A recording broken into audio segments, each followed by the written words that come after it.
Okay, 3Gs guys, I wanted to start off with this is going to be a suspension check, and this is for really for any stock car or modified car.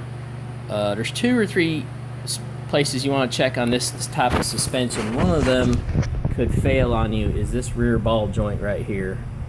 In this rear ball joint, I brought the arm out to look at. For some reason, this joint, I think it's because it gets in a bind as the suspension travels. I believe that this joint gets into a bind, and then what happens is the ball inside here, and I've got one right here, it's like a ball and socket. I believe that this goes too far and it wears quick. Now on a box stock car, I've seen them wear out without a grease fitting. Now this one I put a grease fitting on, and this one's lasted me with a good boot. If your boot's not torn, your boot's not compromised, you could probably go about 7 years.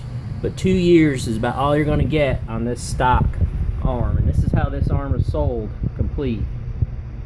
2 years before it wears. And then after that, you're playing with fire. This could fail, and it could come out. If you do some Google search pictures, you're going to see a lot of these cars, and the back wheel is going to be up into the fender. That joint just is absolutely failed. Something you want to check when you purchase a car. Most people don't know about it. It's not going to show up. You're not going to notice any handling problems with it. The only thing you might notice is on your tire. And what happened to me is why I figured it out years ago is the tire would break the belt, especially on the outside. You'd have a big hump right here, or the tire would have a wave in it, still would have good tread. And I learned from a guy that did alignments, he showed me that this ball joint wears out, and then that must affect the movement of the tire, especially under load. And yeah, I busted a bunch of belts on tires. I drove Sears crazy. I ruined 3 tires in about 2 years. They never did notice that joint was bad. I had to go to an alignment shop, and the guy knew exactly what he showed me. And what he did is he put a big pry bar under the tire and jacked up, and then you could see that this joint was bad. That's really the only way to know it. Like I said, you're not going to notice it handling. It's not going to wiggle on you going down the road. But yeah, you're gonna that's a number one thing to check on these cars. You purchase one, I would just go ahead and either buy the box stock arms. They're cheap. Replace them. They're easy. You just hit right here, pop this off, 2 bolts back here, take it out. That's it. Maybe also too, this is kind of a strange setup. There's a solid joint here, and then this arm, it pivots like this.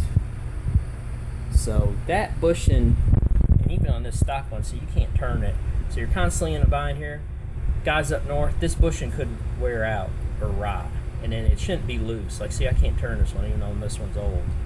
I think mine in there is going bad. I can kind of tell this thing's sticking out, and there's a little bit of play. Yeah, you can see it. A little bit of play right there. Shouldn't be any play. But again, it binds.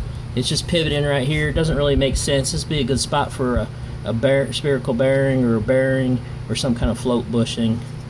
Instead, you just got a bind bushing right there. It doesn't make any sense. These are my Ingalls arms, by the way. They don't make them anymore. This squeaks like mad. It's poly. But this has been a great arm. Very solid.